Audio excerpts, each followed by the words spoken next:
Welcome, everybody, to the Union Federation podcast here on both the Fandom Podcast Network and the BQN Network.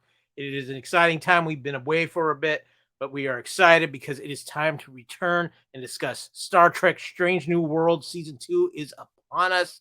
We are excited. As you can see there, we are ready to dive in. But I can't man this ship alone. As great as the Union Federation is, it takes a crew, and I got a few people out on shore leave, but I still have a pretty good crew going on here, including our amazing ship counselor, first officer, and rumor has it she's been traveling around the galaxy competing in blood wine contests. The wonderful Amy Nelson. Well, hello there. Yeah, that blood wine, I've got to taste it all around the world on every continent. I'm sure of it. Amazingly, you're doing quite well for having a Klingon hangover for this Yeah. episode. So, but you know what? We got more crew than this. Of course, we have our amazing science officer, weapons officer. Though I think after watching this latest episode of Strange New Worlds, she might want to get on the medical staff because she likes to throw the beat down sometimes. And of course, that is the lovely Haley Sauter. Hello. Sorry, guys. I don't want to be here. Yeah, I get it. I'm just kidding. Boredom, right? No, Boredom? I'm bored. Yeah. I am tired of being here. I am bored. Please take me out into space and let me have some adventures because teaching these kids has just gotten really dull and I'm over it. Just kidding. I'm really excited to be here. So excited. There's a reason why Strange New Worlds might be Haley's favorite current Star Trek show, but we'll get into There's that. lots of reasons, but yes. One in particular. Yeah, exactly. But you know what, we have a guest chief engineer. There's some rumors he might even be a Lampanite. I don't know for sure, but I know, Amy, you're quite familiar with him because joining us from the BQN network, Mr. Mark White. I'm literally 1,000 years old. Well, after this podcast, you might be 1,000 more years old. Sorry, is this infinite diversity? No, am I the wrong podcast? We don't tell you. It's just we randomize it around here. It changes halfway through. I kid. I love infinite diversity. So, we're all friends. But we are very excited to be talking Strange New Worlds. And without further ado, let's make this podcast go now.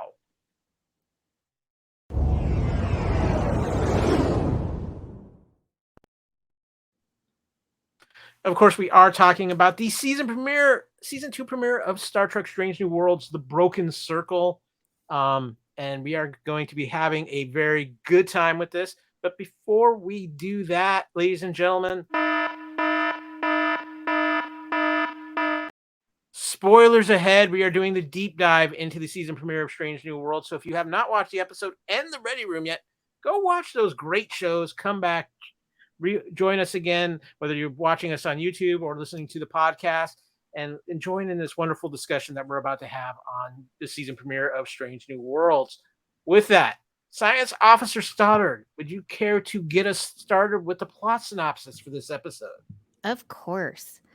While undergoing upgrades, the Enterprise receives a distress call from Security Chief Laan Noonien Singh, who is searching for Oriana's parents on the Klingon-governed mining planet Kajitar 4. With Number 1 imprisoned and Captain Pike recruiting her defense counsel, Spock decides to disobey Admiral April's orders and hijack the Enterprise. Spock, Ensign Uhura, Dr. Mabenga, and Nurse Chapel hide Enterprise in the planet's rings and beam down. They find Laan and Oriana's parents injured in a mine explosion, suggesting a photon torpedo impact. Klingon soldiers abduct Mabenga and Chapel into a ship made with Starfleet technology.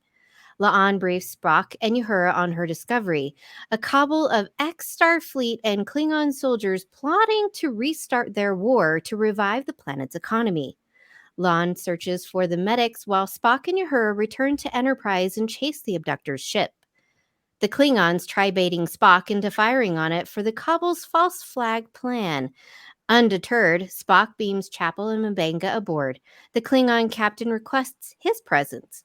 They cease hostilities over drinks. Laan meets Oriana again before returning to the Enterprise. April reprimands Spock, but April's superiors persuades him to stop, noting Spock's diplomacy could help diffuse tensions with the Gorn. Bum, bum, bum. Those guys are going to be a problem all season long. But, ladies and gentlemen, I want to get your first reactions to this episode and the return of Strange New Worlds. It feels like it's been an eternity. And Mark, you are our guest. I know how much you love Strange New Worlds. I would love to get your first reactions to the season premiere. Well, I appreciate the fact that they gave it a little bit of time between Picard and Strange New Worlds. At first, I was like, no, just have it back to back. Come on. But they really went at both shows with two different approaches. You have to look at Picard season 3 as a 10-hour movie. And with a 10-hour movie, they threw as much at it as humanly possible, right? And I think what you should compare Strange New Worlds to is maybe like TNG, because it doesn't have to be this one continuous story that pulls every punch because this is their last hurrah and blah, blah, blah. No, this is another great episodic show like TNG. So I'm comparing it to that. And I loved it. Like it was great. It didn't have to, I guess, make my brain explode like Picard did, because that's not what I'm looking for. I am looking to be entertained. I'm looking for an episode to put on when I come home at the end of the day. And here's another one that knocked it out of the park. It was so much fun. It was an action adventure story. You got more of M'Benga, who I was hoping to see more of last season. We get some more of him. Obviously, we get some more of Nurse Chapel, who, oh God, just love her. Couldn't love her anymore. And Spock, I know we're going to get into him and his emotions a little bit this week. I saw in the discussion topics, and I'm looking forward to discussing that with y'all because I definitely have thoughts. I think there's a lot of things to have thoughts on this week. I mean, they gave us a lot to process in a shorter time. Haley, as I call the show specifically for Haley, the Further Adventures of Captain Shiny Pants. Yes. What was your reaction to, what were your first thoughts on this episode of The Return of Strange New Worlds? Okay, for one, I'm disappointed that there wasn't more Anso Mountain this episode, but that's it. Other than that, I think it was great. It was so perfect to lead into this next season because, again, it can go anywhere. And I love that about Strange New Worlds, that every episode is a different thing. Like, Chloe was sitting here on the couch and I was like, you should watch this with me. She's like, I don't know what's going on. And I'm like, you don't need to. And I love that because you can come into this completely cold. You may not have even watched season 1 yet. You could come into season 2 and be like, hey, these characters are awesome. Where's this going to take? And what's going to happen? And I love it. And I'm so excited. And it's so nice to have it back. Honestly, this is probably hands down my second favorite Star Trek show ever, and we're only like 11 episodes in.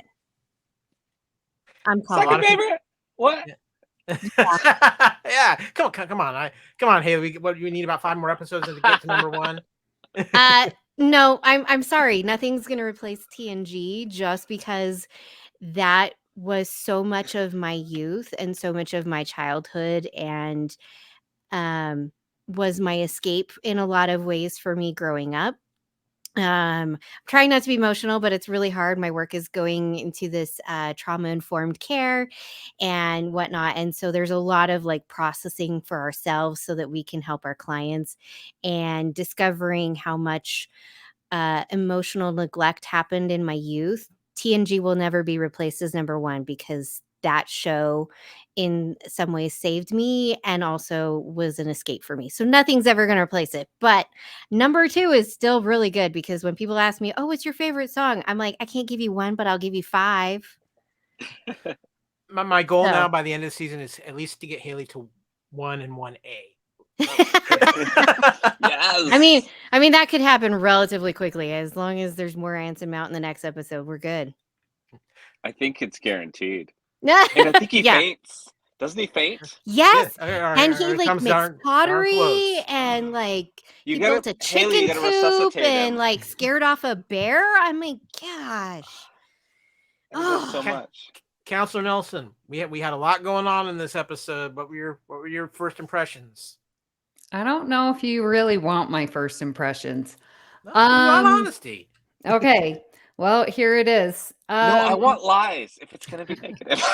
I was very underwhelmed. I did not like, and nor did I approve that Pike and number one weren't in it, especially with the cliffhanger.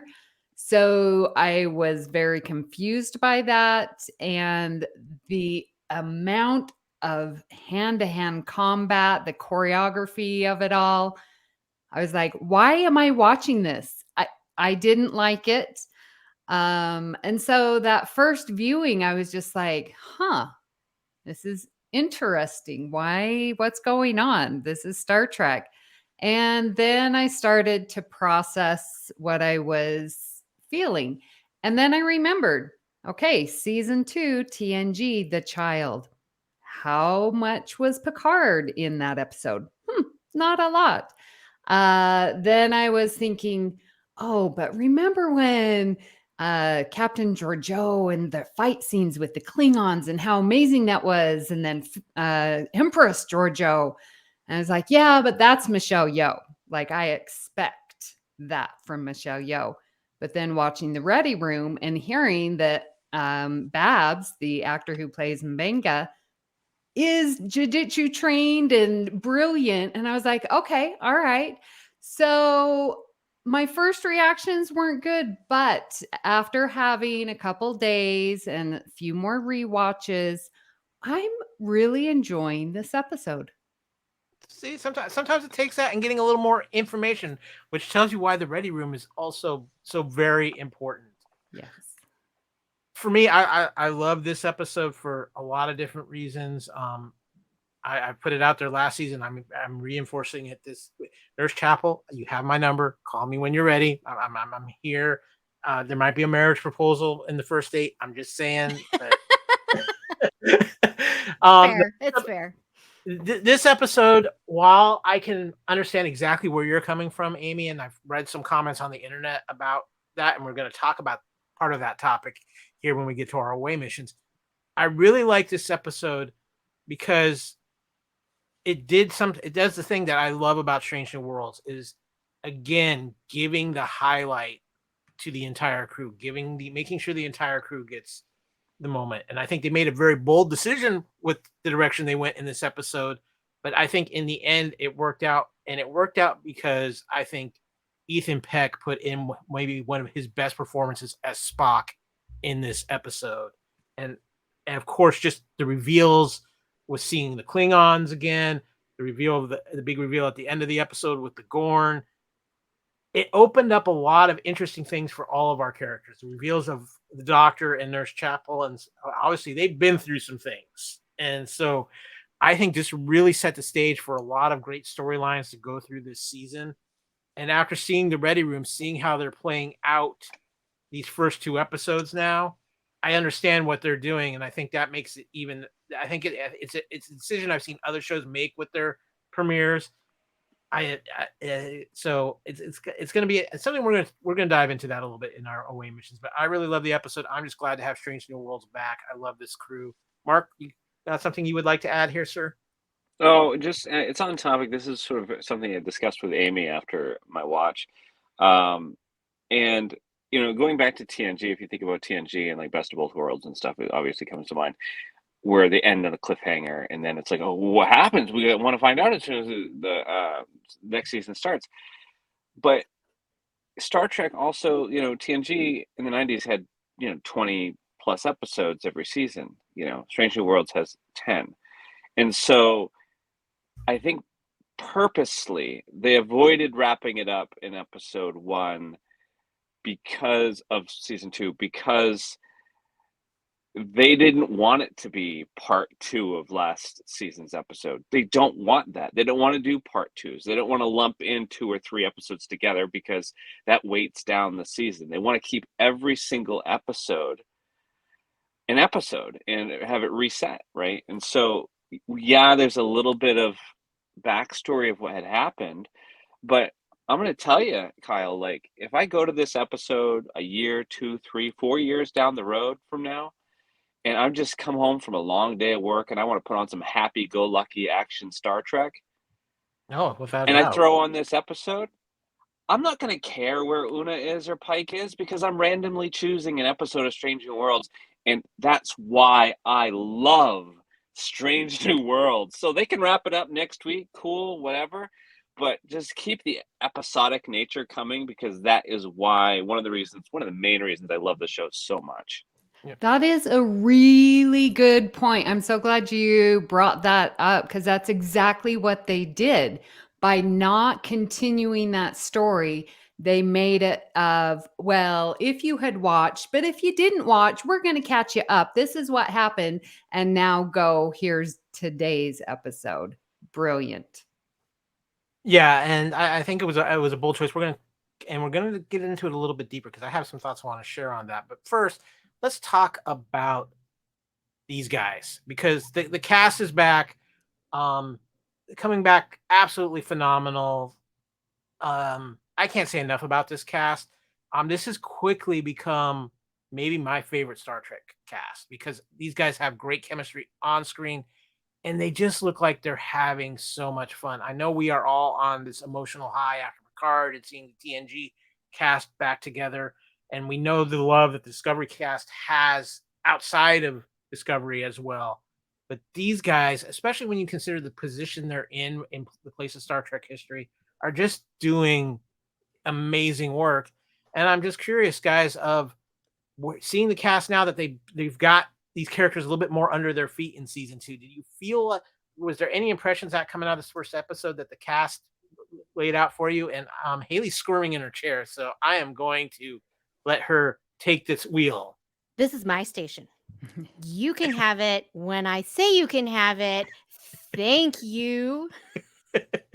And Senora, that sass was perfect. I loved it so much. It was great. And Ortega's like, yeah, I fiddled with it. I don't care. It didn't work how I wanted it to work. This is my station. Like, I love that. I think that's brilliant and fantastic because later on in Trek, we see characters doing that. Like, this is my station. I've made it work how I want it to work. It suits me and it fits me and how I want it.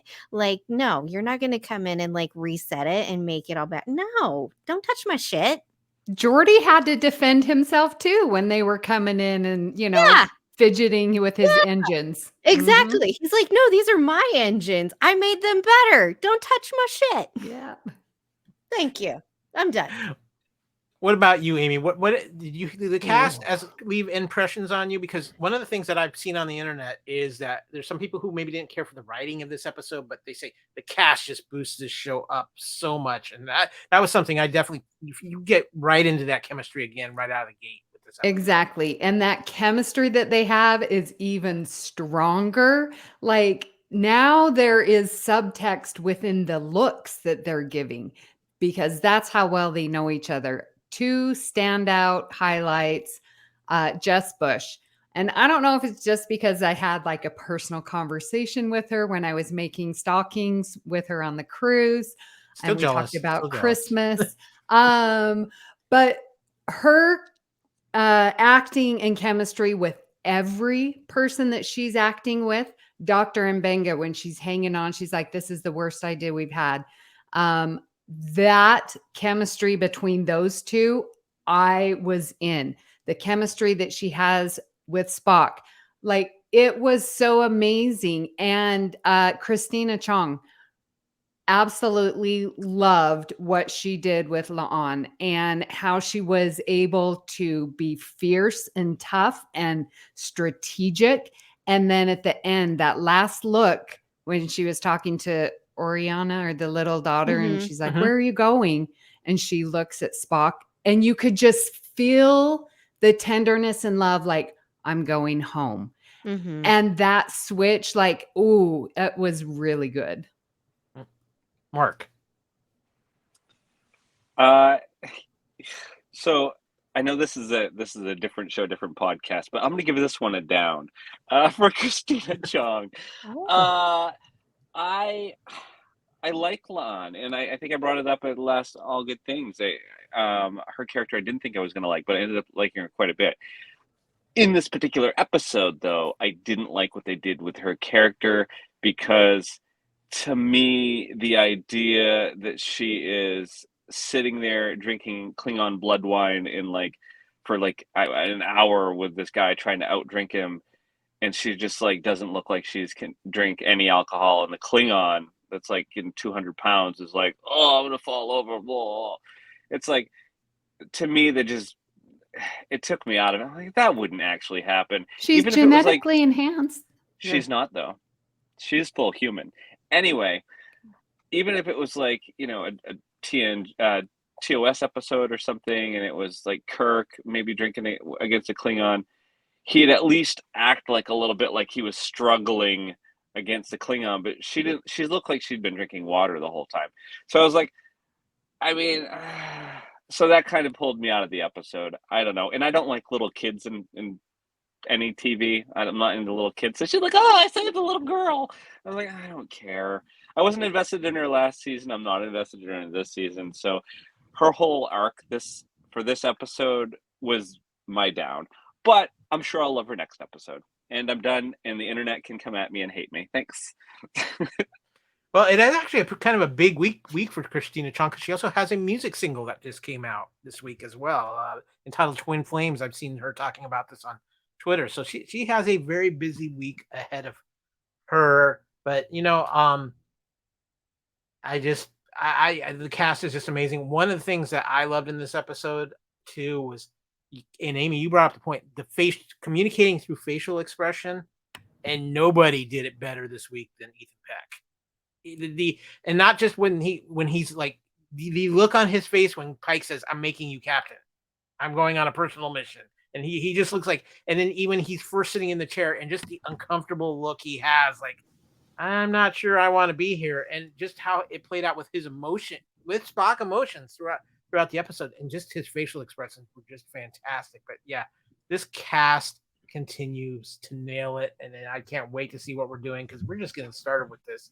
And speaking of just getting started, it is time to dive into our away missions.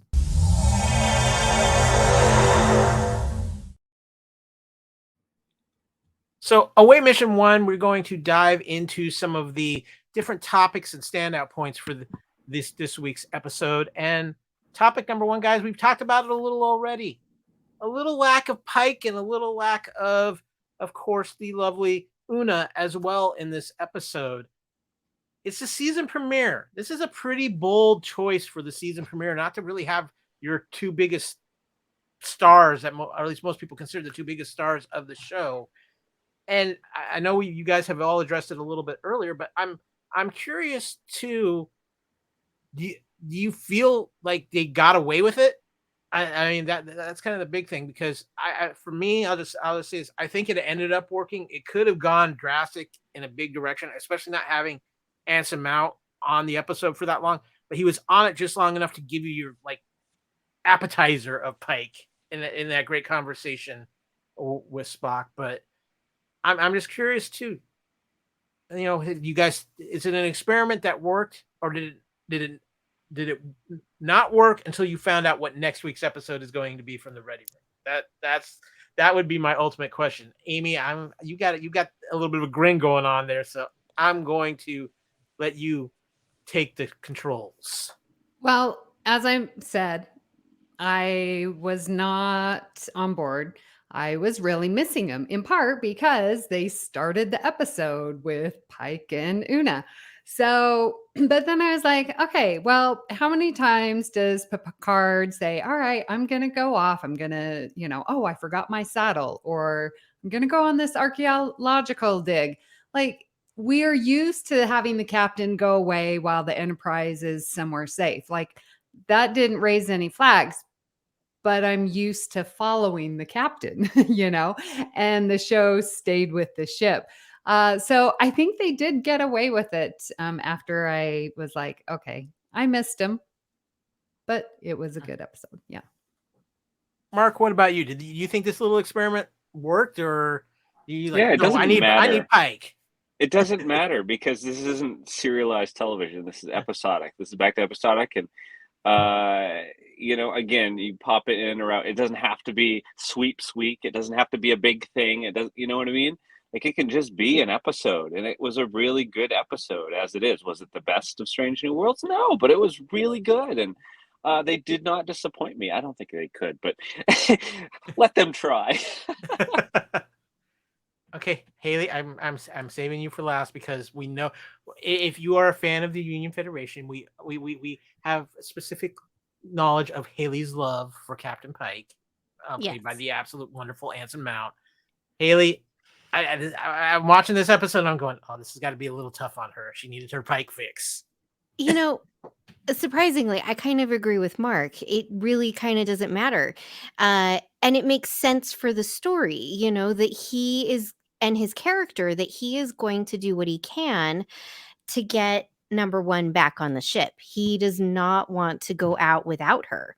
And so, sorry, there's like a hair in my eye. So it makes sense that he would be gone and that he wouldn't be there. And I actually really like that because it allowed Spock to kind of step into this role that we see him in later on in the original series and in the movies, of taking this command leadership role. And so I think it fits for his character. And I think this notion of Spock, especially now where he's fought the Gorn and he's really trying to come to terms with the fact that he's broken that link of and opened the box of his emotions, essentially, and is now his emotions are coming out of the box like the little snakes from the can when they explode or whatever.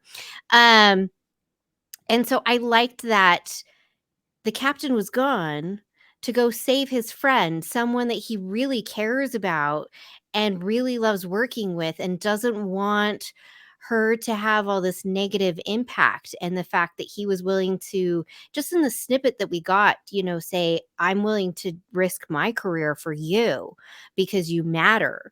And they can't do this. Like, yes, you did this thing, but how many other people have probably, kept something off of their records when they've joined Starfleet? And so I love that because, again, as she says, there's your Boy Scout coming out, and it's just really beautiful, that relationship they have. So it lended to the story of all the other characters and getting to see them interact and do more and be something without the captain, and see this rebellious Spock, which I love. We're going to steal the Enterprise. I thought that was obvious. No, Spock, that's not obvious. Coming from you. Yeah. It worked well because you have such an amazing cast. And I think that, there's a lot of, I agree with what you were saying, Mark. We didn't need to get into it the Una situation right out of the gate. And I think it's going to be something that's actually going to end up playing out for at least 3 or 4 more episodes. I don't think we're even going to get a resolution to it necessarily next week. I think next week's going to be a big step in it, but I could still see where the resolution of it takes a little bit of time. So I think it's going to be interesting, the directions they take, but I'm glad they have the courage to take those directions, Mark. I was thinking about the original series, The Menagerie, when he goes back and steals the Enterprise for Pike. It was reminiscent of that. So people there were thinking, oh, it's not a character and things like that. Have they seen the original series? Because he totally did it then. And I want to throw out a disagreement for stretching out that storyline for a bunch of episodes, because again, we only have 10. So I hope they wrap everything up with a clean bow next week and then move on to something else the week after. That's just me. But I am really looking forward to it. Also, in defense of not telling the story of Pike going after Una, I think that had they done that, we would have seen. They can't do it because there's only 10 episodes, and it would have just been a whole episode with only Pike and maybe number one and a bunch of extras. It might be next week's episode. So, I mean, maybe we'll see, but I feel like they really tried to focus on as much of the cast development as possible each episode. And so I doubt we'll see a lot of those sort of one-offs that maybe we got in other iterations of Trek with focus just on a character outside of the crew. I think we'll continue to see most of the crew be together through most of the seasons and episodes. I think that's all. Everybody had some great valid points, but I want to move on to topic number 2, which is going to be a strange new Spock. We are seeing a Spock we have really never quite seen before. We're seeing a Spock who is dealing with emotions, going off hunches, following his gut. And it's an absolutely wonderful performance by Ethan Peck doing this. He gets the chair in this episode. Just so many different things in one episode with Spock all over the array, and I'm absolutely loving it. But I want to get your guys' take on what's going on with Spock. Amy, I want to ask you what are your feelings with Spock right now? Well, I feel like I had an aha moment that I would like to share with you. And it came because of watching Carol Kane and their last interaction that they had together at that Klingon planet drinking blood wine. And she mentions Pelia. Is that Yeah. the character's Yeah. name? Okay. Yeah. Yeah. When Pelia was like, I came out when I to your mother, Amanda Grayson. And it just sort of clicked. And then also with watching The Ready Room, where Ethan Peck says that Spock has the gift of his humanness. So now contrast that with what we have seen with Spock. In TOS, we know his father's name is Sarek and that he married some woman, some human woman. I don't know if the name was said or not, but it wasn't really the focus. And in TNG, it's always, Sarek, Spock's father. It's always this father thing. And it's Spock's focus has been trying to stay Vulcan. So if we have that thread be, okay, Spock, this sort of the male part going through this, his father to Spock. Now we're going to explore Spock through his mother. And we're going to get that human side, which brings the emotions, right? Because we've got this Amanda Grayson connection. So it doesn't have to be the same Spock. If you were to analyze me and look at me through my father's family and compare that with how I am and who I am through my mother's line, you're going to see two different Amy's. Guess what? I'm the same one because that's my heritage. And so when people say, oh, that's not Spock, whatever, we are exploring this side of Spock in this series. And I'm completely on board with it.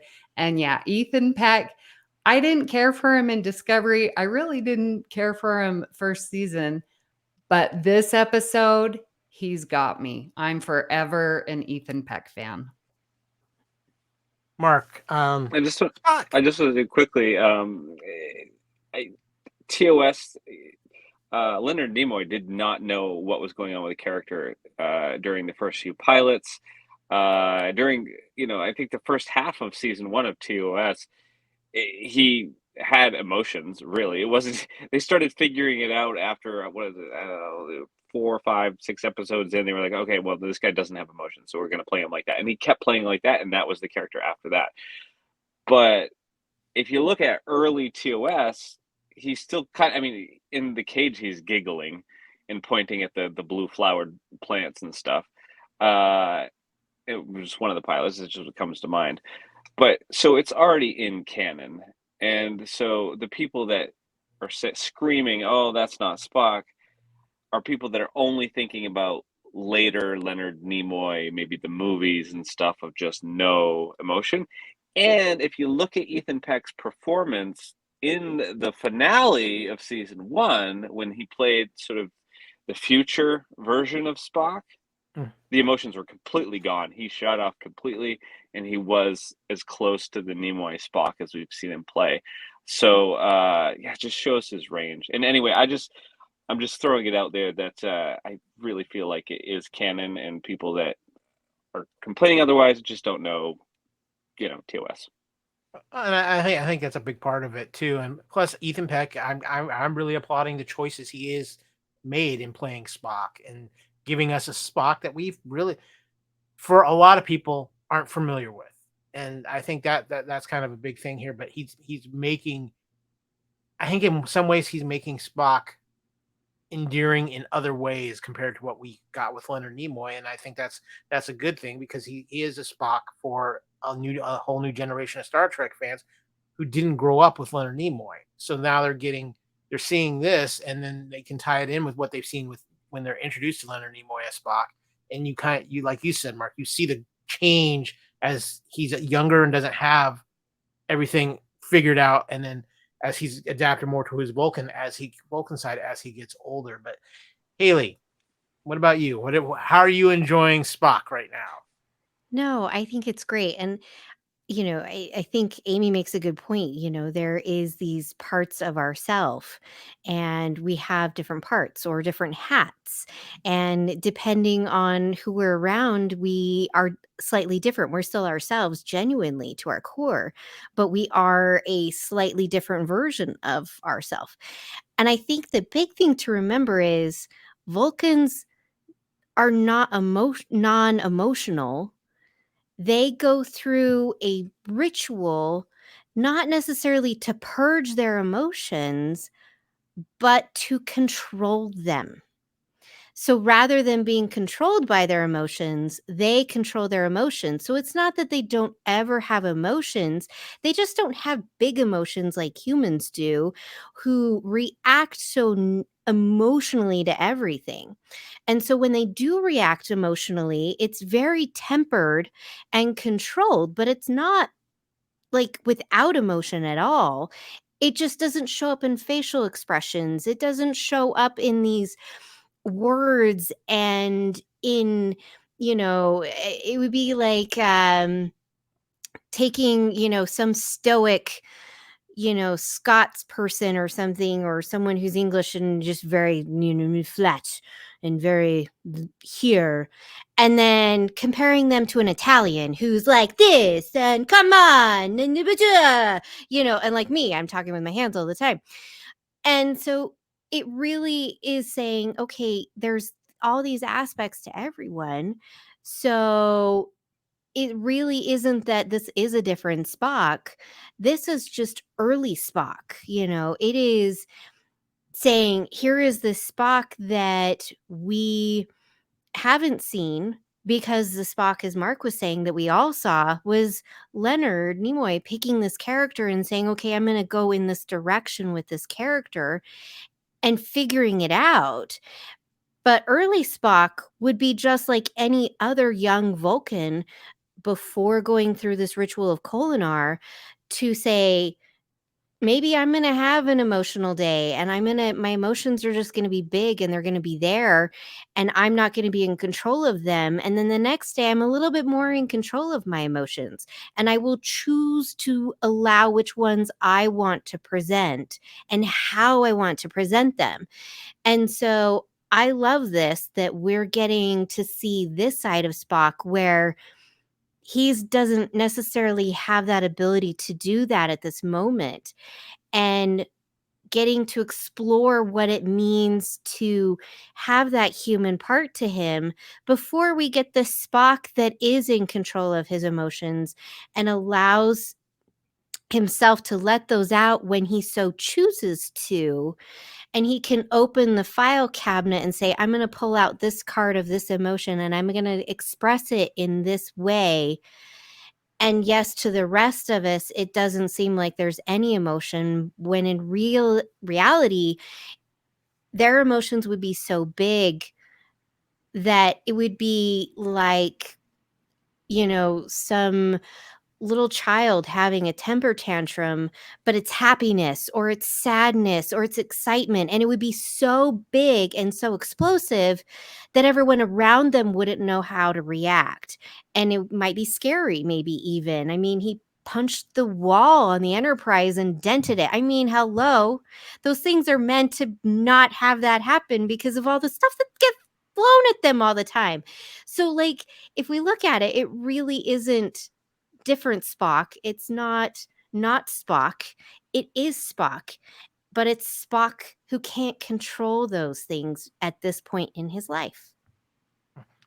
I think those are all very valid points, but now that we have Mark Indiana White on the podcast with us, you got some extra thoughts on here, Mark? Well, I want to just be because obviously we don't have 2 hours to discuss every character, but I do want to mention my feelings on, we'll just say, the legacy TOS characters that appear in Strange New Worlds. And I just want to say that I think what they're doing with Strange New Worlds, like the writers and producers, are writing them in a way that elevates them, each and every one, in a way that when you see them in TOS, when you see them in the movies, you're going to have a different feeling. You might actually have more feelings because, when you would hear about Pike, if they would mention Pike maybe in, TNG era, it was sort of a throwaway line to a character that appeared, in the cartoons once or something.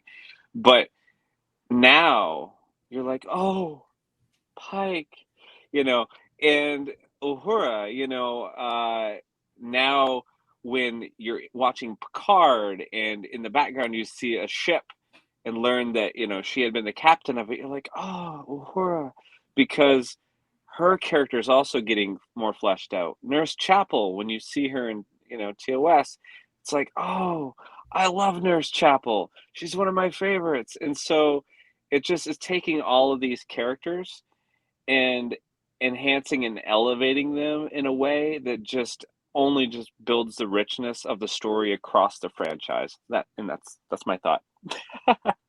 I think that's a good point, and that brings me up to actually topic number 3, because you want to talk about characters who were elevated this week. Our good doctor and our favorite nurse got a big boost in elevation this week with some pretty interesting reveals about their characters. Obviously now we see Dr. Mbenga getting these flashbacks to his time in the Klingon War when he talks about, well, yes, I was in that battle. There was so much blood in the air, the rain turned red. That's a really powerful line.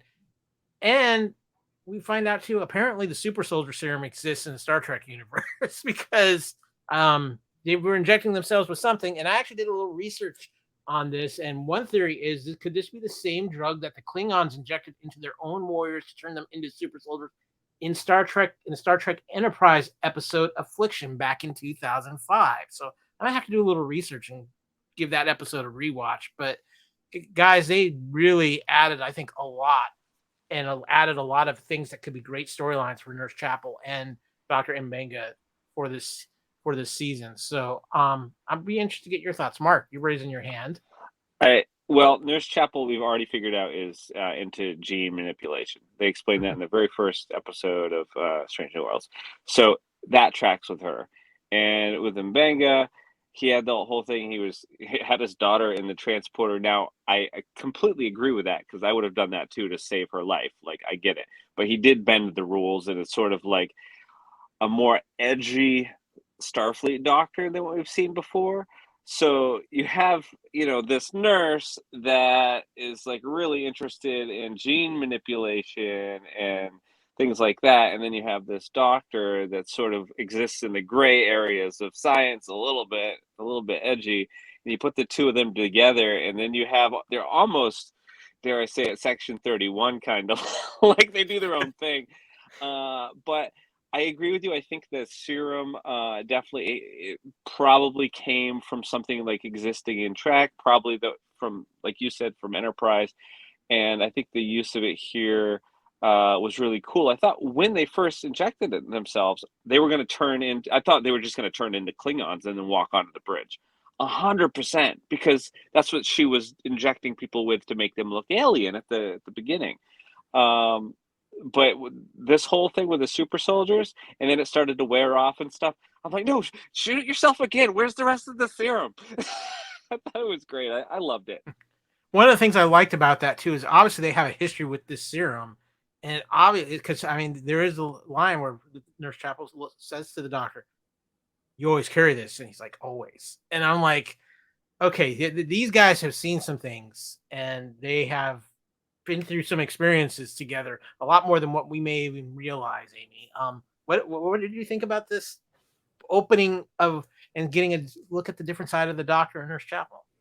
Yeah, I was really like impressed that they were going there and putting this, darker side to Dr. Mbenga. And now it's like, well, he was off in this, fighting this war.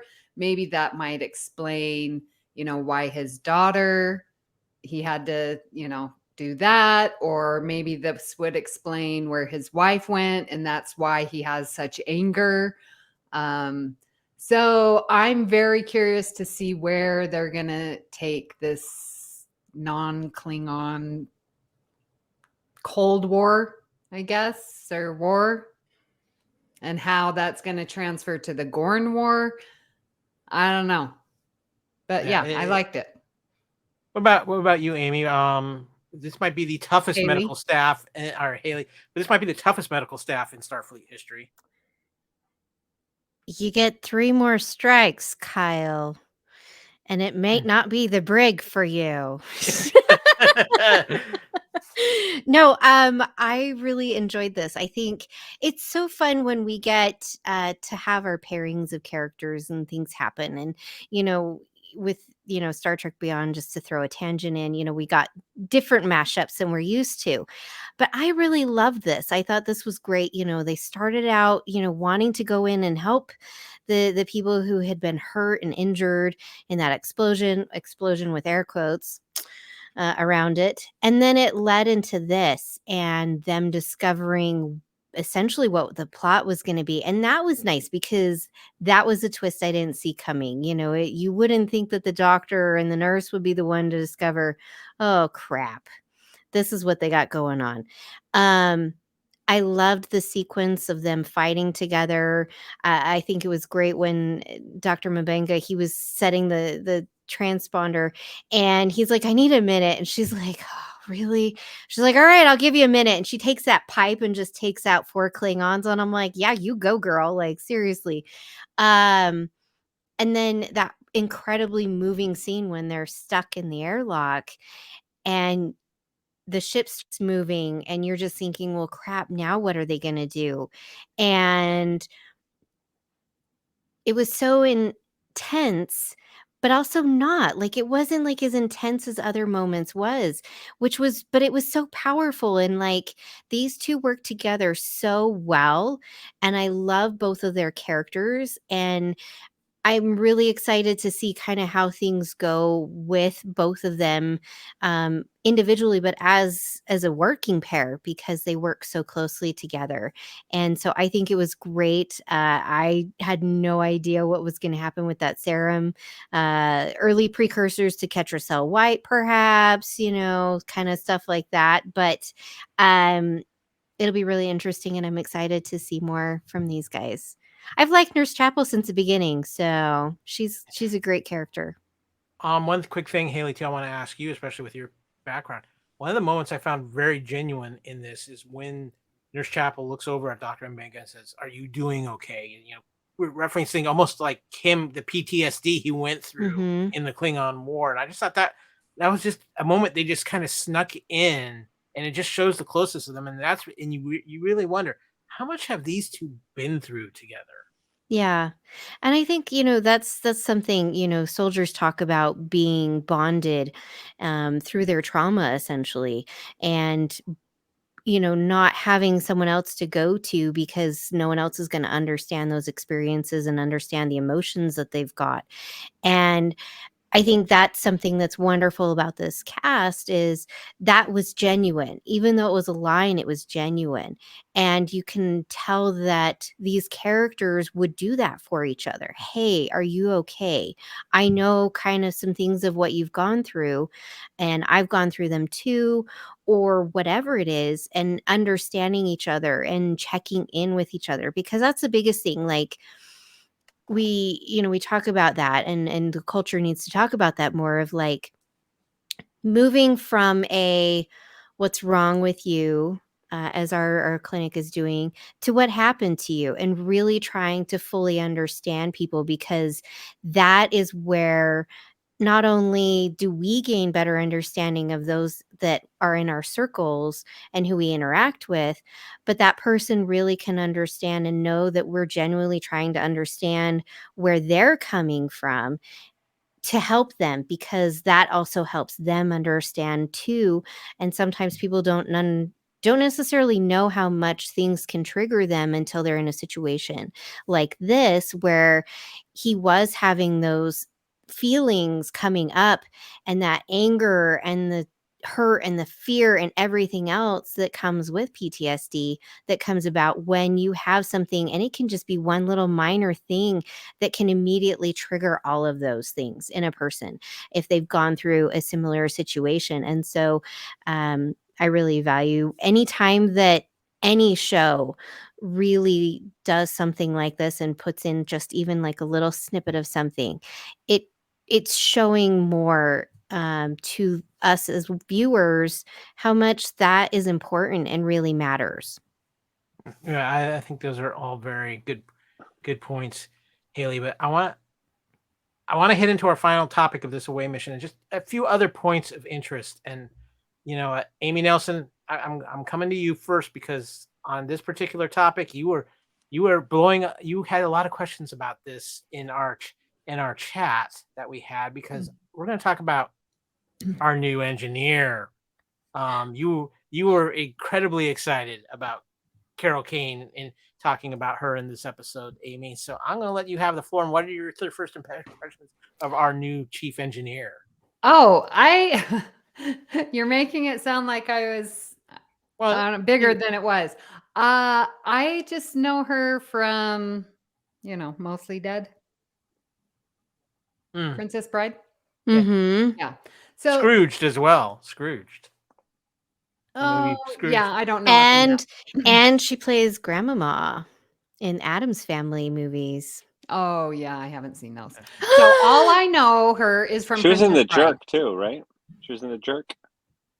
I believe so, yeah. Steve Martin movie. Oh. Yeah. Okay, so that's all I know her from. I know she's a comedian. I may have seen a stand-up, thing with her. I don't know. So I don't really know her. I just know sort of that this is a weird invite to see her on Star Trek, a science fiction show. And so my only questions were, did she want to be on Star Trek? Is she a Star Trek fan? I mean, I love it when, these actors come out and it's like, it's my dream job. I'm working on Star Trek, but it sounds like from the Ready Room that they went to her, but still weird that she even said yes. I'm very excited. And then my second question is I know she's a voice actor. So is this her voice? It's very raspy and whispery. So I don't know. Is this just the voice she's using for this character, or is that really her voice? That's really her voice. Really? I think this is one of those things. It was all timing, because they talk about the fact, we have a chance to get Carol Kane. Yes, please. So I think there had to have been mutual interest there. But Amy, I do want to ask you. I mean, maybe I'm wrong, but Lathanite, that's a new species, isn't it? Well, not according to the Ready Room, and then not according to TOS. Guys, I had never heard that name before. Mark, ask the experts. I'm TNG. Yeah. No, go to Mark. Go to Haley. They're why they are here. They did create it. It's a newly created, but it does sound like, especially if you compare it to like Guinan's race or something, the Allurians, yeah, right, yeah. Anyway, they live for thousands of years as well. So we've already had races throughout Star Trek that live for long periods of time. So yeah, that's fine. Carol Kane, I was like, what? Why? I love her. I love her, and I think she has stolen the show from every performance I've seen her in, all the way back to 1970s when she was in Taxi. She's been in so many things, but yeah, every time she comes on screen, always she kills. But I was still like, why? It didn't make any sense to me. And then I saw her, and she is doing a fake accent. The accent is not her actual accent; it is completely made up. She had asked to do an accent, and they were like, "Why not? If you want to be on the show and it takes an accent, do the accent." So she's doing the accent, but I'm very much I was sort of timid about her joining. So I was like, again, why? But seeing her in this episode, I'm like, yes, give us more. I want to see all of that. Bring her back every week. She's great. I She's my think new best friend. she's gonna keep Captain Pike on his toes. I think. What, Yeah. Haley? What about you? Well, she's the Jet Reno, right? Yeah. Engineer. She seems like a hippie. Like the way she's playing her is just more like a, you know, smoking in the back room, doesn't care, like whatever. She's over everything. And typically those are my favorite characters in anything I'm watching. So she's my new favorite character. Okay, Haley. We know you love your engineers. I do love my engineers. No,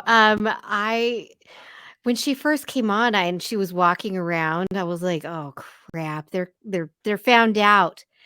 And then the twist of it, like, you're doing it wrong. Like, come on now, do this thing. And Ortegas is looking at Spock like, is that okay? Can I do that? Is that all right? And she was full in, like, if you're gonna steal the ship, at least do it right. Come on. Loved it. It was funny without being like incredibly funny. It was great. It was so perfect. And, you know, I don't care if she wants to be on the show. Like at this point, there are so many actors who've probably been around. They've been around for such a long time. Whether they were Star Trek fans or not, they've probably seen it in some fashion. And just to be a part of something that continues to this day after all these years, why would you pass that up if someone came up to you and said, "Hey, we'd like you to play this character in Star Trek. Might only last a season, few episodes. Would you like to do it?" If I was an actor and I was in my 70s, I'd be like, "Yeah, sure. I ain't got nothing else to do. Why not be part of something that is going to continue to last for who knows how much longer?" And even if like in 20 years there's no new shows, these will never not be something that people will not watch. Centuries from now, I mean, hello, we already know Galaxy Quest, they're going to watch it. So they're going to be the chronicles and the book and all that stuff. And so why not? And so I am so excited that she's on that. I think her character is going to be great and fantastic. And again, she's bored. Get her off the dang planet. She's tired of being there. She wants to go do something else. And I am really intrigued. If this species makes themselves look human to fit in, what do they actually look like? Are they the aliens from Area 51 that we all think with the big eyes? Or could they be something completely different? Are they aliens from like Arrival? Or what do they like originally look like? But I'm so excited that she's joining because I think it's going to be great. And she's, like Mark said, going to steal the episode every time she comes on. These are historical documents. Yes. Sorry, I had to get it out. No, yeah. I was just gonna say, if Kevin was here, I would make some comment about, well, now we know where the Immortals from Highlander came from. But guys, I just want to hit a couple other real quick topics just quickly here because there's a lot going on in Starfleet right now. We've got Klingons and ex-Starfleet officers teaming up to get the war going again, just so they can profiteer. We've got genetic trials still going on and all kinds of crazy genetic things going on with Starfleet. And now we have a Gorn warship just hanging around. That's never a good thing. Any one of these things like jumping out at you like, yeah, this is going to definitely be something that's going to be a problem for a while? Haley? I'm thoroughly intrigued because when the episode starts out and Captain Pike's talking about he can tell that there's something going on, but no one's saying anything, not filling him in. At first, when this whole thing started with the planet, I was thinking, oh crap. And then it pans back to the admirals. I was like, are the admirals in on this? Are like they funding this? Like, are they behind like this whole thing? And then it showed the Gorn thing, and I'm like, okay, why are you being so secret about this? Like, what is going on? Do we have a Badmiral in the midst? Because, like, you would think that if the Gorn were out there, the Enterprise is the flagship, you'd tell the Enterprise crew about this Gorn ship, but they're keeping it secret. So what is, like, it just feels like there's something nefarious going on. So I'm really intrigued as to what that is. And I have no idea. The Oracle has not come out of the closet yet. I don't know. I need a little more information first. Mark, it sure seems like in our Star Trek series of late, we are getting more and more. Should we really trust Starfleet? I think so, especially with Robert April. He was a former captain of the Enterprise. He, to me, I think is a really like standout admiral. I think we can trust him, and I also the actor there, Adrian Holmes. He makes cameos every now and again on Strange New Worlds, but man, another great addition to the franchise. Love his Admiral April. And it's also another character that is one of those characters where it was a throwaway line for 57 years. And now all of a sudden it's like, oh, I care now who April was. So great. I don't think they're going to deal with Badmirals. There might be stuff that's hidden from them for reasons politically, but I don't think we're going to be dealing with Badmirals. My prediction, and at least I hope not. What about you, I like Amy? the happy track. What about you, Amy? We got a lot. Starfleet's got a lot on their plate all of a sudden. Yeah. Yeah, there's a lot going on. I'm interested in it all. I did just want to say, since you were talking about La'an, I am very intrigued with her hairline. I find it unique, and I'm really enjoying that. And she reminds me a lot of the Orville's security officer, Talia, and then who's the other one? Oh, it's not Talia, is it? Yeah, Talia was the Talia was the second security. Yeah, right. But who was the first one? Alara. Alara. Yeah. Good job. Good memory, guys. That was geez, that took a second. Hey, Haley, thank you for opening that jar of pickles. Yeah, you're welcome. That took a hot minute. I had to go over to the pea corner and it smelled really bad. Oh, yeah. Okay, guys. With that, we are going to transport into away mission number 2 and talk a little Star Trek trivia.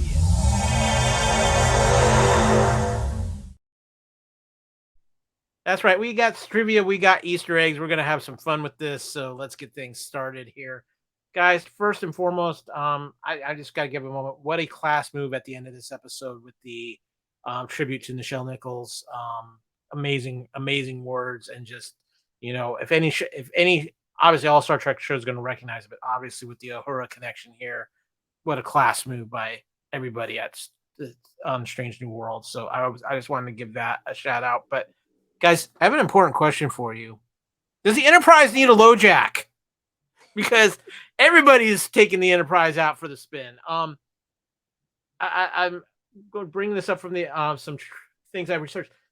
Admiral April tells Spock the hangover is punishing enough, but next time there better not be a next time. It will be your commission. This marks the first of several times the Enterprise is stolen, and for Spock, there is indeed a next time as he steals the Enterprise out of space stock once again 8 years later in the menagerie to take Captain Pike to Talos 4 to live out the rest of his life after being severely crippled in that shuttle accident. The Enterprise is stolen a third time by Harry Mudd in 1967 when an android under his control takes over the ship and temporarily strands the crew on a planet ruled by Mudd. The fourth time the Enterprise is stolen is taken by a group of aliens from the Andromeda Galaxy and by any other name from 1968. They intend to take the Enterprise back to their home to inform them of the Milky Way's potential for invasion. Embarrassingly, the 5th time the Enterprise is stolen is by space hippies in the way to Eden in 1969. They are searching for Boo! Oh god, it's so funny. Boo! and they believe they're searching for the mythical Eden and believe it to be the planet in Romulan space. Naturally, Kirk cannot take him there, so one of their women seduces Chekhov and tricks him into showing her the auxiliary control room, which they use to steal the ship and take it to said planet. The 6th and final time the Enterprise is stolen, it is taken by Admiral Kirk himself in Star Trek III, The Search for Spock. So they can go find Spock on planet Genesis.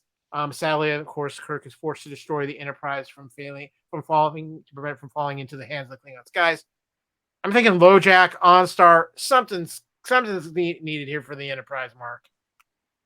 How did the space hippies take it? Like, really? Like, I've seen the episode a dozen times, but weren't they calling everybody Filberts or something like that? Herbert. Was it You're Herbert. You're Herbert. What? The purple hair? I don't know. That was a ridiculous episode. I love it. It's fantastic if you're high. I mean, did I say that? Whoops, can I say that on this podcast? That's quite all right. I've already dropped some swear words. It's fine. Okay, we're good. But Haley, it seems like the TOS crew has a problem keeping control of the Enterprise. They, it seems to be a lot of joyrides when they're around the Enterprise. Yeah, but wouldn't you want to take the flagship for a joyride? I mean, I'm sure if we looked up TNG, how many times the Enterprise was taken over, nearly taken over, it's probably quite a bit too. Makes sense that, people would want to take over the most powerful ship in the Federation. So, yeah, makes sense. But yes, there definitely needs to be something, I guess. Well, no, Amy, I was just going to say, I think the Enterprise has been taken for more joyrides than a Hertz rent-a-car. Well, I don't know about the D. Now, what's happened before? I mean, obviously, this is hilarious. I mean, this is some amazing trivia, listeners. So if you listen to Trek Experts Quiz, maybe this would be a good question. But yeah, you were reading this and I was like, okay, TNG. And granted, just the first 3 seasons, because that's all TOS had. They had the Binars. That was the first one to come to mind. They came close, but having it stolen, I mean, I guess by those, they went to the big guy. What's his name? Nagiram, who was infatuated with death. But I mean, that's like this supernatural. It's not like the Ferengi took it over too. Humans, that was back when they were figuring out the Ferengi. They took the Enterprise over too. I don't. Think so. Yeah. Okay, twice. I'll give you that one, and I'm not even sure that that's real. But yeah, that is, but to Haley's point, like, yeah, it's the most important ship, and that's why we're watching this show. So we're not watching the show about the Cerritos. Well, even that got taken over. So like, yeah, Enterprise, that's where it's going. That's what we're seeing. So that's, and thankfully she is a character and we care about her. And we were so glad that she was successful on her mission. Okay, guys, quick question for you. Picard, did they steal the Enterprise or was it just on loan from Geordi? It was on loan. Geordi let them take it out. Exactly. He signed off. I want to give a special shout out because I I was talking on one of the other 1,000 podcasts that I've done in the last year. But on one of the other podcasts, I had mentioned that a gripe I had with season 1 of Strange New Worlds is that all we saw was like the Constitution class ships when they literally filmed next to Discovery and could just use some of their sets for another, looking ship. Here we go, episode 1 of season 2, and they use the Discovery sets to be on a Crossfield class ship. And I was like, yay, they're doing the thing that I asked them to do. Here's a different ship. and they didn't make it look just like Discovery. It had its own look to it, and I'm like, oh, this is extra cool. And it also didn't look like Discovery, even though that's where they filmed, but they made it look different enough. So that's my Yeah. shout out. I'm very pleased with it. One of the other big Easter eggs in this week's episode, of course, is we see Spock get his Vulcan loot. In season 1 and the episode All Those Who Wander, we see Spock unleash a wave of emotion to defeat the Gorn. As a result, he's left with this lingering psychological issue. And in the Broken Circle, Dr. Mbega notes that this could be something that Mr. Spock will have to learn to live with.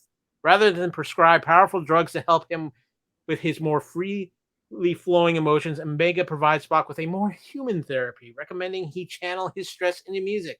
To that end, he gives Spock an instrument that longtime Trekkies will surely recognize. Known as a Vulcan lute, it is a 12-string instrument from Spock's native planet. In the original Star Trek series, Spock was seen playing it on multiple occasions as a way of relaxing, most notably in classic installments like Charlie X and Amok Time. He even played the lute in the Paradise Syndrome after realizing that the mystery of the Emerald obelisk somehow involved a musical scale. But Spock isn't the only one to play the lute, though. In 1966 episode The Conscience of the King, Lieutenant Uhura played the song Beyond Antares for the crew. In the Broken Circle, we see Spock's history with this instrument may not have been a lifelong hobby, as many fans presume, but seems to have begun as a therapeutic technique to control his emotions. Haley, you're beaming with excitement over there.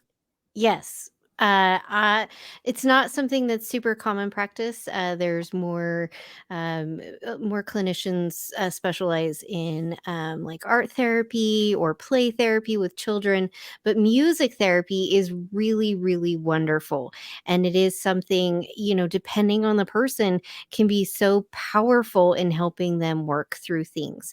And so I loved this. Also, as someone who was in band for all of middle school and high school and into college and is such a music junkie, and I firmly believe in the power of using music to help heal emotions and strong feelings and channeling those emotions and feelings through your music. This was so exciting. I was so excited. I also have a lute. It is not 12 strings, it's 6, and it's a bass guitar instead. Well, that's interesting. Mark, this is obviously something that a lot of TOS fans have always debated about Spock with the lute. How are you feeling now that we actually kind of have the origin of him with his lute? Oh, it's great. It's great that it ties it in. I don't know if I really ever thought that he started it at childhood or not. I kind of, my initial impressions were always at, I guess, college age, which I think he is now, supposedly. So I think that it makes sense for me watching it. I love that it has a purpose, and it's not just like, oh, I have a casual interest in this thing. It's like, no, I'm going to use this as a tool, which is so Vulcan, and it makes so much sense. One of the things that I noticed, I'm going to tie it back to the Discovery for a second, is when they went on the Enterprise in Discovery, I think it's season 2, Michael had gone into Spock's room, and you could see on the wall, it was those bells that they use Yes. in ceremonies. And so that's just another instrument. So maybe he's always had like an interest in music. But maybe he started with the bells and now he's moved on to the lute. Amy, as our ship's counselor, are we all going to have to sign up for lute lessons before the next episode? Well, I definitely understand the therapy notion of that. And like you, Haley, I'm glad that they are seeing, this, we all have emotions and yours are going to be more difficult. Have fun with that.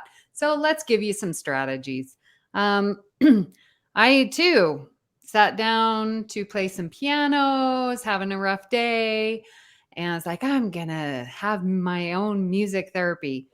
And then I read music and my eyesight is deteriorating in my elderly age. And I had to stop. I just can't see the music anymore. So I'm going to need some different kind of therapy, I think, moving forward. Yeah, there's always I'll pick interesting up the ways to go lute. about it. Yeah, there you Yeah. go. Just pick up the lute. But guys, we got one other thing kind of ties into that. The return of some old friends as the Klingons make an appearance in Strange New Worlds. And not only that, but a classic Klingon starship appears in this. The D7 battlecruiser made its return initially in the 2019 episode of Star Trek Discovery, which also gave it a new design with plenty of added detail for modern audiences. Broken Circle is the first time in quite a few years that we've gotten a look at the original D7 making its triumphant debut in Savage New Worlds. The episode also chronologically the earliest instance we've seen of the USS Enterprise in a one-on-one face-off with the iconic Klingon starship. This time was with acting Captain Spock at the helm. Not only did we get a classic Klingon starship, we also got the classic Klingon look back after what we had seen in Star Trek Discovery. In Strange New Worlds Season 2 premiere, the Klingons themselves play a major role with a new look that's full of hidden meaning. The redesigned aesthetic of the Klingons on Star Trek Discovery in 2017 was one of the more controversial things about the series, which overhauled the look of the Klingons by removing their famous long locks, giving them bulbous heads, and reshaping the head ridges so that they were nearly unrecognizable to many fans. This polarizing look was somewhat corrected for the second season of Discovery, but the Broken Circle finally gave the fans of Klingons the appearance they've wanted for ages. Their forehead ridges look more like they did during the runs of Next Generation, Deep Space Nine, and Voyager. They're behaving more like the Klingons from those shows as well. Boastful, proud, and blustery, bordering on comic book villainry. They've even grown back their famous beards.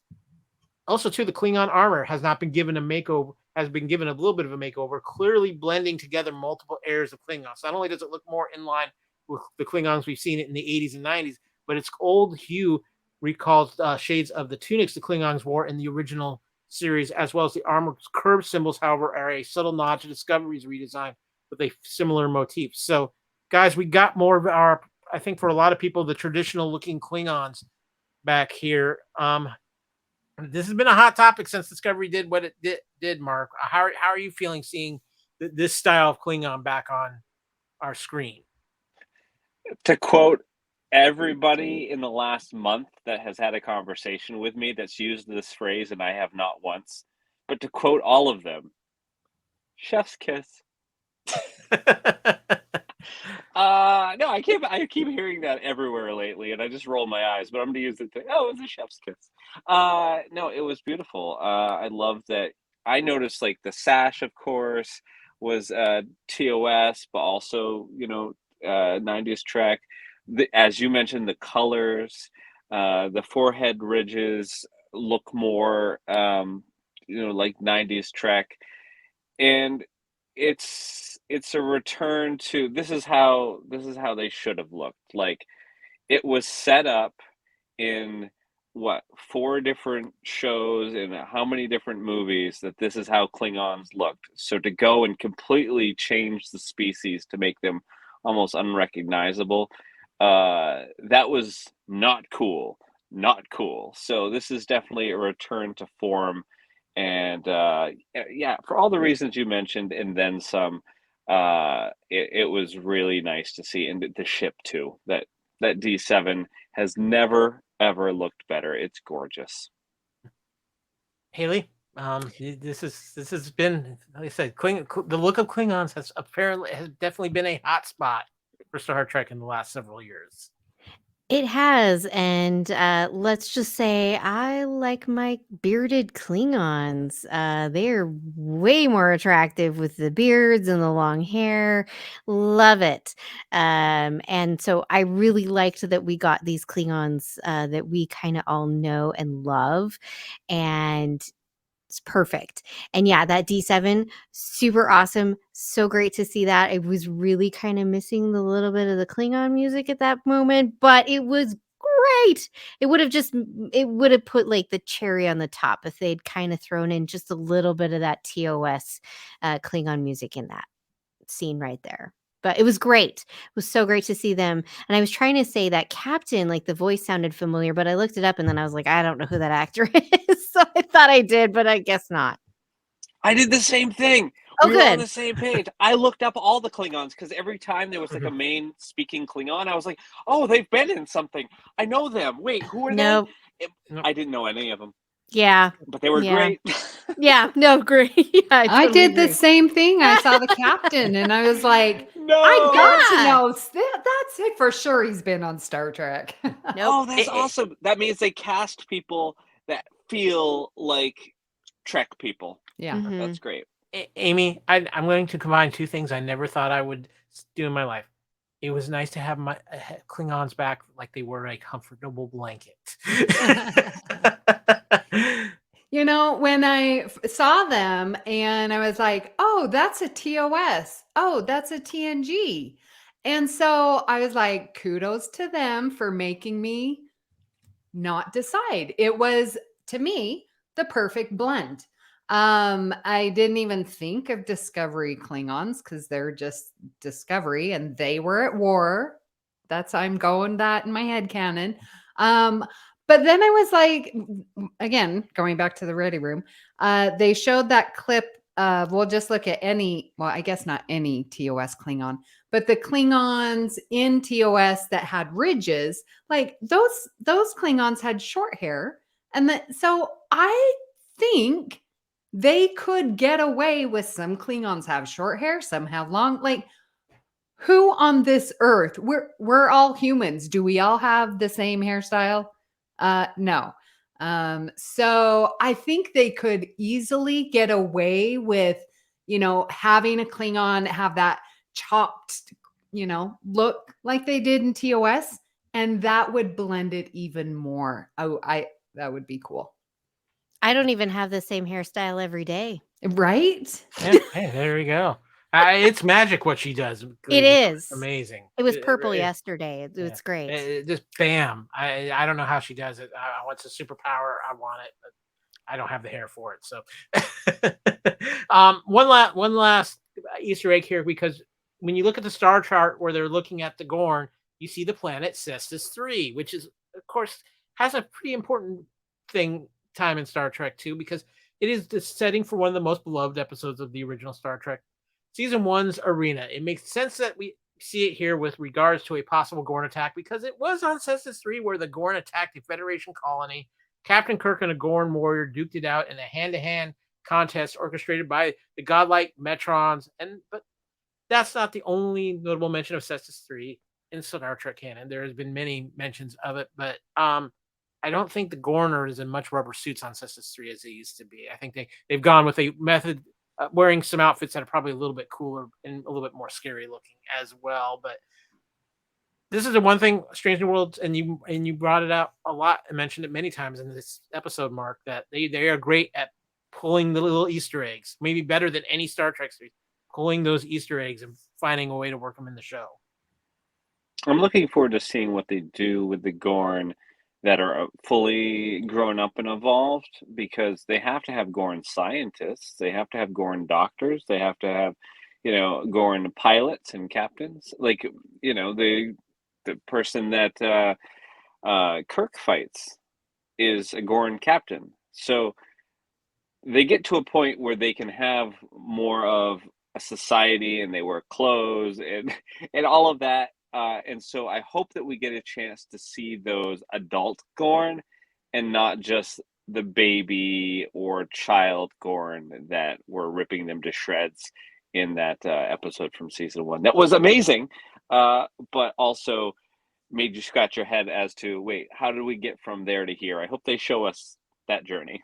That's all. Yeah, I think the Gorn are definitely going to be the underlying current through the second season of this great Star Trek series. But guys, I am going to hit the warp out because it is time to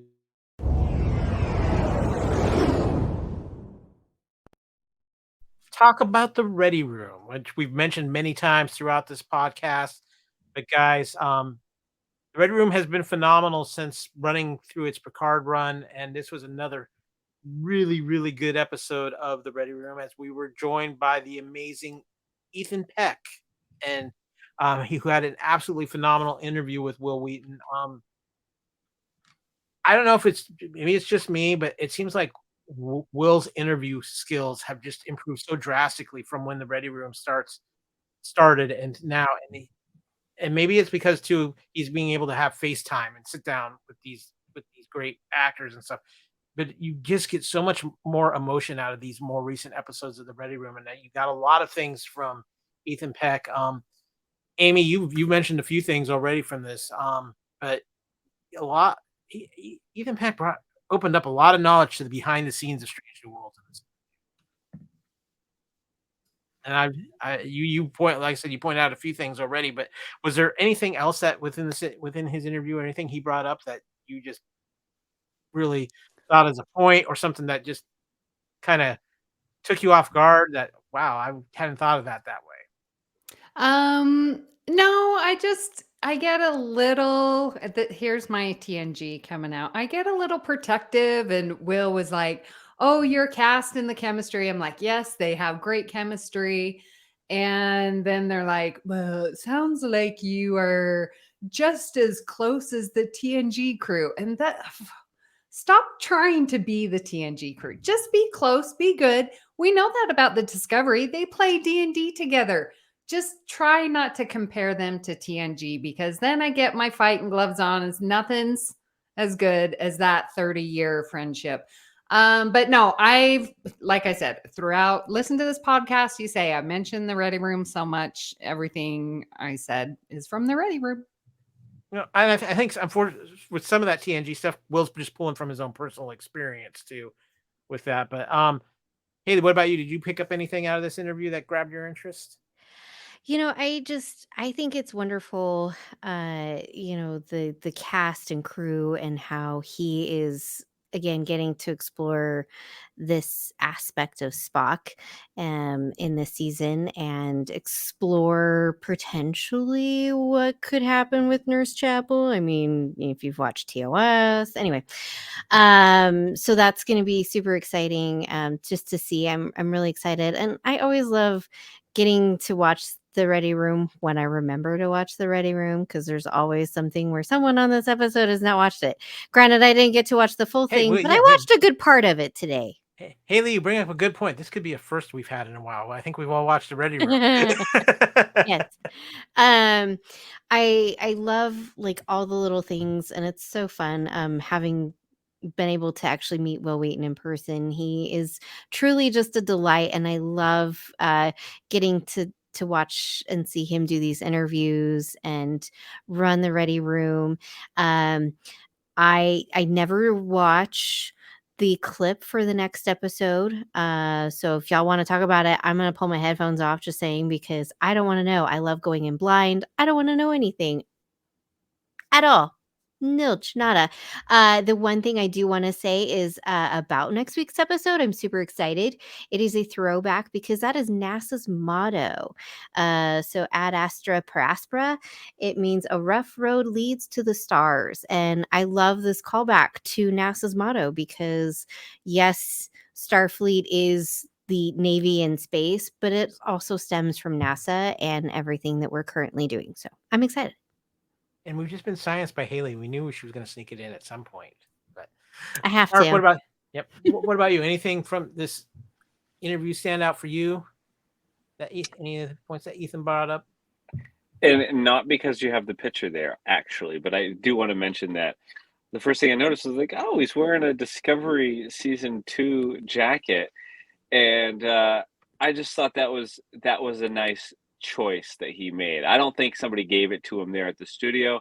I think that was he got when he worked there. He was like, I'm going to the Ready Room. I want to represent, the team that brought me into Star Trek, which was Discovery, give them a little quiet nod. And I thought that was really sweet. And I did watch the preview for next week. And the Gorn attack thing that they're doing is just going to be, I mean, shocking. Floods, everyone dies. I mean, a couple interesting things I pulled from the interview. One, Ethan Peck likes to audition. That's something you don't hear from a lot of actors. A lot of actors don't like the audition process.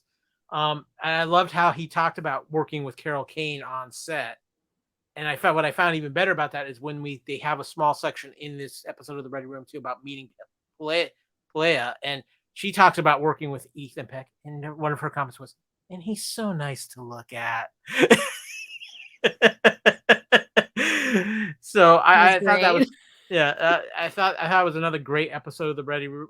I'm looking forward to what Will's going to do this season. And I'll be curious. I'm really hoping he gets Carol Kane on an episode of the Ready Room for an interview, even if it's not in person, because I really would like to get more of how she got involved in Trek and what led her to ending up on Strange New Worlds. But guys, I just want to thank you too as we get ready to wrap things up here for being on this episode. I know we've run a little longer than normal, but it was season premiere of Strange New Worlds. We have there's so much to cover, and it's such a phenomenal show. But unfortunately, all good missions must come to an end. So it's time for some subspace signals.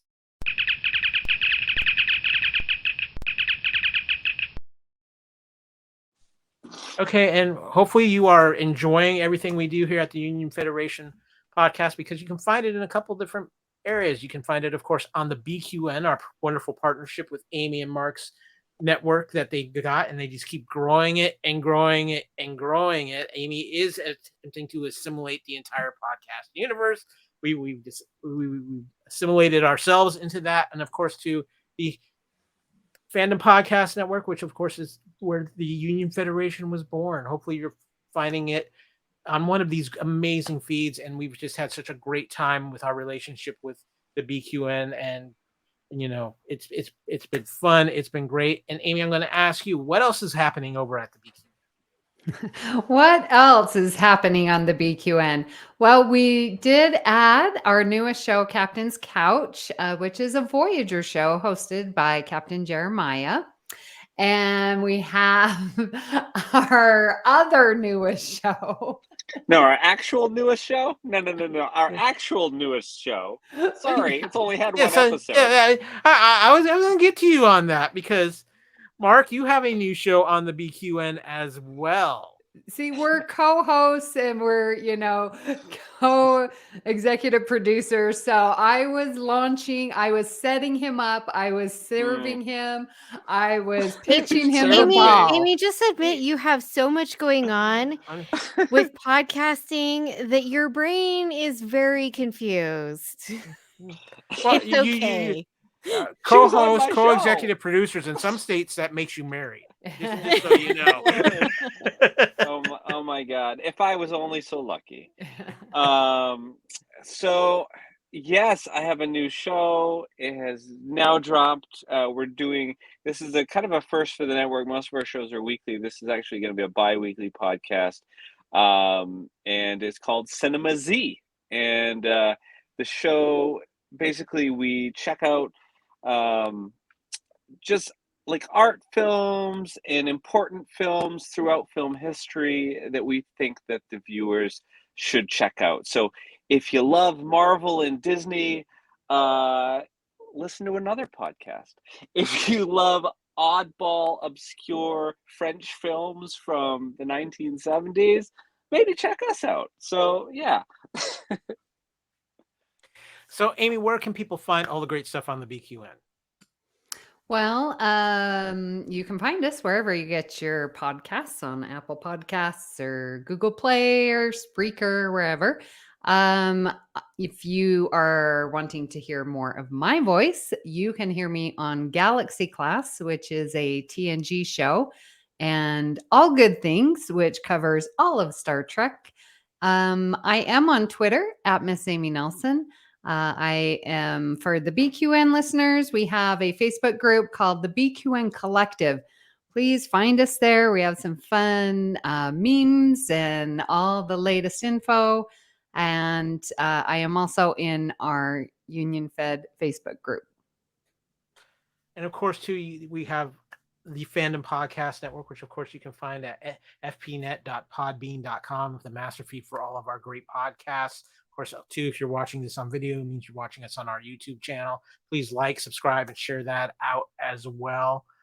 You can also find the Fandom Podcast Network on Twitter at FanPod Network, or visit our amazing Facebook group, not only for the Fandom Podcast Network, but for the Union Federation as well, where we try to keep you updated on all the happenings in the Star Trek, and we're still hoping the Orville. We're waiting patiently for more Orville things. I'm at this point, if Seth wants to write another book while we're killing time, please feel free on that.